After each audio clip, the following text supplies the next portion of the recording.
Oi, é o professor Leandro, estamos na aula 30 e eu vou chamar essa aula aqui de aula essencial, gente. Aula essencial para os investimentos.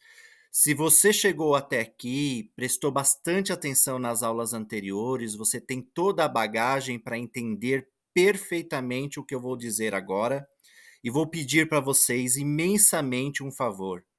Passe essa aula para todas as pessoas que você conhece. Vamos ver se a gente consegue o meu objetivo aqui nesse canal, que não é eu ganhar dinheiro, tá? Mas ajudar realmente as pessoas a terem um futuro melhor aí, né? Uma vida financeira melhor. Quem sabe para você, quem sabe para o seu colega, para o filho dele ou para o neto dele, tá? Então a ideia é essa, gente. O intuito aqui é realmente este, ajudar, tá? Então faça de tudo. Se você realmente gostou dessa aula aqui, se você gostar do que eu vou dizer aqui, e se você ver que realmente faz sentido, passe, tá? Porque eu quero ver quantas pessoas vão assistir essa aula e eu quero ter certeza, assim, de coração que eu estou ajudando. Vamos ver aí? Então, como eu estou dizendo aqui para vocês, tá? Chamei essa aula aqui de aula essencial dos investimentos. E é um exemplo bacana que eu tive essa semana, né? O prazer de ajudar uma pessoa que veio até a minha casa, um colega, tá? É uma pessoa que já está começando a construir sua vida familiar e já está pensando aí no futuro, né? Dele e da esposa dele, tá? Então, vou dizer para vocês que é um casal jovem, ele tem 20 anos agora, né, já vai fazer 21 anos, e perguntei para ele, né, como é que você vai investir? Tem que ter metas, então você tem que ter as suas metas, porque senão não faz sentido você investir. Assiste a aula anterior com as metas que eu coloquei lá, tá certo? Então, nós chegamos à conclusão aqui de eu falar para ele assim: olha, você vai fazer em um ano guardar 10% do que você ganha por mês, tá? Nesse primeiro ano. Então a gente chegou lá, conversou que o salário junto com a esposa deu R$ 4.000. E aí, claro, 10% ele vai guardar R$ 400, certo? Mas primeiro você tem que fazer o que para guardar esse dinheiro? Você tem que ver o quanto você gasta, né, mensalmente. Então você tem que ter um gerenciamento familiar financeiro. Então você também pode fazer. Você aí, ó, você na sua casa, tá certo? Junto com a sua família. Quem sabe não ajuda aí, não é? Então você primeiro tem que ver quais são os seus custos fixos. Como eu já disse em aulas anteriores, vai lá, água, luz, internet, PTU, mercado, transporte, né? Gasolina, se for o caso, principalmente, tá? Então você vai ver esses custos fixos. E aí a gente viu lá com a pessoa, tá bom? Esses custos, tá? E ele percebeu que ele gastava em tudo isso R$ 3.500. Então colocou lá na ponta do lápis. Você tem que fazer isso. Você tem que colocar na ponta do lápis o quanto você gasta por mês, tá? Porque é só assim que você vai conseguir gerenciar direitinho o seu salário, os seus gastos, né, para poder investir, tá? Mas como que você vai fazer isso, né? Então vai lá. Ele viu que a água, a luz, a internet, IPTU, tudo junto, ele gastava R$ 500. Tá legal? Então eu pedi para ele, né? O que a gente vai fazer agora? O mercado e o transporte, que é o combustível que ele gasta, tá certo? Então, se ele gasta lá, né? Ah lá, se ele gasta os R$ 500, então ele está gastando aqui, ó, no mercado, no transporte, os R$ 3.500, não é verdade? Que ele ganha 4.000? Não. Mas esses R$ 500 aqui, para onde foi? Não é verdade? Aí ele ficou pensando, pensando, falou: é verdade, né? Às vezes a gente gasta aí com uma pizza, um churrasquinho no fim de semana, uma cervejinha, né? A gente gasta com besteira e a gente não tem essa noção do que a gente está fazendo. Aí eu falei para ele: então a gente vai fazer isso daí, ó. A gente vai pegar o seu dinheiro e vai colocar no investimento de liquidez diária, ou seja, que se você precisar tirar no mesmo dia, você tire, tá? E calculamos assim em cima de 1% ao mês, tá legal? Que dá os 12% ao ano aí, né? Então a gente já viu que isso é possível. Então a gente pegou aí os 10% do salário dele, que era os R$ 400, tá? Pegou mais 3.000. O que seria esses 3.000 aí? Tá? Então lembra que eu falei que ele gastava lá 3.500 e R$ 500 era aqueles lá? Então esses 3.000 é o que ele gasta no mercado mais o combustível, tá? Então eu falei para ele: "Você não vai pagar isso à vista, você vai pagar no cartão de crédito à vista".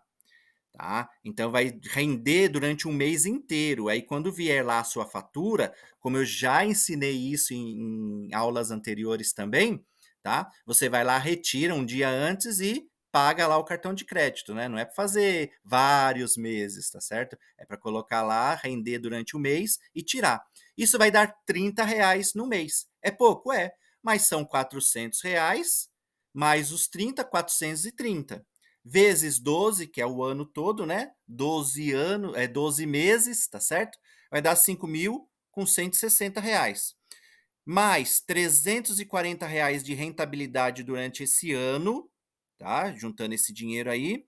E eu falei para ele assim, ó, pega pelo menos R$ 500 do 13º e coloca aí junto para ver o quanto dá nesse ano, né? Então nós fizemos a conta aí, juntou R$ 6.000 em um ano. Então não é tão fácil, mas também se você fizer um aperto, ter um empenho, não é verdade? Porque você está pensando nas suas metas, vale a pena. E aí ele consegue guardar esses R$ 6.000 nesse primeiro ano. E ele falou para mim que realmente consegue, né? Fazendo uns apertos, uns ajustes aí, tá certo? Ele vai conseguir esse dinheiro. E aí eu falei para ele, o que nós vamos fazer no próximo ano, né? Então no próximo ano nós vamos pegar esses R$ 6.000 e dividir em três. Primeiro, a reserva de emergência. Então a gente vai pegar um valor aí para se caso necessitar aí em um mês, né, de aperto, tá certo? Se acontecer alguma coisa, né, quebrar o carro ou ter algum motivo de doença, para comprar alguma coisa, vai ter uma reserva lá. A médio prazo, que a ideia deles lá é daqui a 10 anos estarem dando uma entrada num apartamento, tá certo? Ou comprar algo assim, né, parecido, similar, um imóvel aí, um terreno, alguma coisa assim, tá? E a longo prazo, que seria a aposentadoria, como a gente sempre dá maior ênfase aqui no canal, não é? Porque eu sempre quero aqui trabalhar com essa parte aqui que a gente já falou, tá? Então, a médio prazo e a reserva, a gente pensa aí em renda fixa, tá? O primeiro aí com a liquidez diária, né? Caso precise no mesmo dia. E a longo prazo a gente já pensa mais aí na questão da renda variável, né? Os fundos imobiliários, algumas ETFs ou BDR, seja algumas ações que paguem dividendos, né? Então a gente pensa nesse esquema aí a longo prazo para nossa aposentadoria, tá certo? Aí olha só o que aconteceu aqui. 6.000, a gente dividiu assim, ó, 3.000 na reserva, 2.000 aí para meta, né, a médio prazo, e R$ 1.000 aí para longo prazo, que seria a aposentadoria dele, tá certo? Então dividimos em três, né? E aí o que que a gente vai fazer, gente? A gente vai aportar, quer dizer, a gente vai colocar todo mês, ele falou para mim que depois desse primeiro ano, ele ia começar com R$ 200 e ia aumentando aí, né? Ele ia vendo o dinheirinho render, ele ia aumentando cada vez mais. Mas aí eu fiz as contas para ele aí com R$ 200 por mês, tá? Então, esses R$ 2.000 que ele já tinha, né? Então a gente esquece agora a reserva de emergência, lá os 3.000, a gente deixa só os 3.000 lá, e o que render a gente joga para frente, tá bom? Então agora a gente só vai pensar nos dois, na médio prazo e na aposentadoria a longo prazo, tá certo? E aí a gente vai pensar assim, ó, vamos colocar desses R$ 200, os 2.000 que já tinha, e mais 75% de tudo que ele puder colocar. Então nesse caso, por enquanto, né, ele ia colocar R$ 150. E pegar os R$ 1.000 e colocar 25%, tá certo? Então ele ia colocar R$ 50 aí, né? Então, olha só, não esquecendo dos R$ 500 no final do ano do 13º. E aí ele já ficou empolgado, ele já ficou feliz aqui, né? Dei um incentivo para ele, ele falou que com certeza ele vai conseguir colocar mais de R$ 500 aí no 13º, juntando com a esposa dele aí, ó. Que bacana, né? Então ele já está pensando no futuro aí, como todos os brasileiros deveriam pensar, mas infelizmente a grande maioria só pensa no dia de hoje, consegue pensar no máximo aí no final de semana, né? E olhe lá, tá certo? E às vezes falta salário aí no mês, né? Faz dívida e tudo mais. É complicado, né? Mas quem sabe um dia a gente chega lá, né? Meus sonhos se tornem realidade aí, tá bom? Então vai lá. Final do segundo ano, o que que acontece? Tá certo? Ele consegue juntar R$ 5.400 e lá na aposentadoria dele ele já vai ter R$ 2.100. Então, em 2 anos, ele já juntou essa grana aí, né? Lembrando que ele tem R$ 3.000 lá de reserva, tá certo? Mas você acha que demora mais um ano para juntar R$ 5.400? Claro que não. Já mostrei isso para vocês, tá? Então, se você tem R$ 5.000 agora, demorou um ano para você juntar, não vai demorar mais um ano para você juntar mais R$ 5.000. Por quê? Porque você já vai ter esses R$ 5.000 trabalhando para você.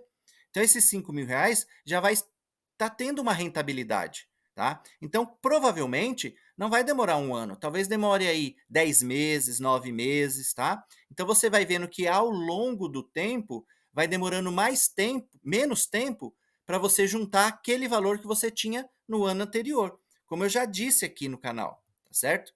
E não esquecendo lá os R$ 500 no final do ano, 13º, né? Então aí nessa brincadeira ele já falou que ia colocar bem mais dinheiro aí, tá certo? E aí, gente, eu fiz as contas para ele aqui, ó. O que acontece em 10 anos você guardando esse dinheiro, fazendo esse dinheiro render para você daquela forma como eu já expliquei, né? E fui explicando para ele, tá certo? Então, olha só, ele o valor total, gente, ele ia ter lá no a médio prazo R$ 80.000 guardado. Lembra que eu falei para vocês que não vai demorar cada ano 5.000, vai levando menos tempo para juntar 5.000. Até chegar uma hora que em 10 anos ele conseguiu R$ 80.000, né? E ele vai conseguir já na aposentadoria R$ 70.000. Nossa, mas por que tanto, né, na aposentadoria dele aqui embaixo, aqui, ó? Por quê? Porque embaixo é renda variável. Então a gente tem que pensar em duas coisas. A primeira é a questão dos dividendos, porque aquilo ali vai estar rendendo os aluguéis. É pouquinho, mas quando você junta bastante dinheiro, né? Vai ficando esse pouquinho maior, vai virando um pocão, tá? E a rentabilidade dos títulos, né? Tanto do fundo imobiliário quanto das ações que você vai colocando lá. Então você tem que ter toda essa base que a gente já passou, porque você não pode ficar sempre, é claro que em 10 anos, com os mesmos fundos imobiliários ou com as mesmas ações. Então você vai diversificando, vai melhorando cada vez mais as suas rentabilidades. E olha, gente, lembrando aqui que eu fiz os cálculos para eles, tá certo? Com aqueles valores lá, com aqueles aportes lá de R$ 200, R$ 500, né, do 13º. Então você imagine quanto você teria aqui se você colocasse um pouquinho mais, tá? Então só nessa brincadeira aqui, ó, de 10 anos, você já tem um patrimônio aqui de R$ 150.000, tá? Então é um bom dinheiro, né? E aí eu mostrei para eles assim, imagine que se ficar da mesma forma que está agora, né? A questão das rentabilidades, dos títulos, dos fundos imobiliários. É claro que a gente não pode prever o futuro, mas assim, a gente tendo base do que já passou, a gente pode pensar um pouquinho para frente, tá? A gente sabe que os rendimentos passados não são os mesmos dos futuros aí, né? Do nosso futuro, tá? Futuro só a Deus pertence, né? Mas aí eu fiz assim, né? Uma projeção maior para ele na questão da aposentadoria dele. Porque com esses R$ 80.000, ele já conseguiria lá dar uma boa entrada num apartamento, né? Tá? E ir pagando mensalmente aí o restante, tá? E aí a gente pensou assim, vamos pensar na sua aposentadoria agora? Bom, você está aí com 20 anos. O que aconteceria você juntando 25 anos aí, com 45 anos de idade? O que ia acontecer, né? Com 45 anos, ou seja, 20 mais 25, então ele teria aí uma projeção que eu fiz para ele de uns cálculos, né? Mais de R$ 1 milhão. Ou seja, daria para ele pensar em diminuir aí, né, o trabalho dele, tá certo? Quem sabe até se aposentar, não é? E parar de trabalhar e viver aí de rendas, né, de fundos aí, dos dividendos, tá? Ou realmente, como eu falei, né? Vai trabalhando um pouquinho menos e vai vivendo mais, porque a gente trabalha muito e vive pouco, né? Durante muito tempo aí. E se depender do governo, a gente só se aposenta depois dos 60 anos. E aí fica muito complicado, não é? Então, gente, eu espero que vocês tenham gostado desta aula. É claro que é de um jeito rápido que eu estou passando aqui essas ideias, mas nós já estamos na aula 30. Então, você já tem bagagem suficiente para você entender essa aula. Se caso você não entendeu, volte nas aulas anteriores ou passe essa aula para todas as pessoas que você puder, para quem sabe elas assistam às aulas anteriores, não é? Tá bom? Qualquer dúvida é só me procurar aqui nos comentários, que eu estou aqui realmente para ajudar, como eu disse para vocês, tá bom? Fique com Deus e até a próxima aula aí. Valeu!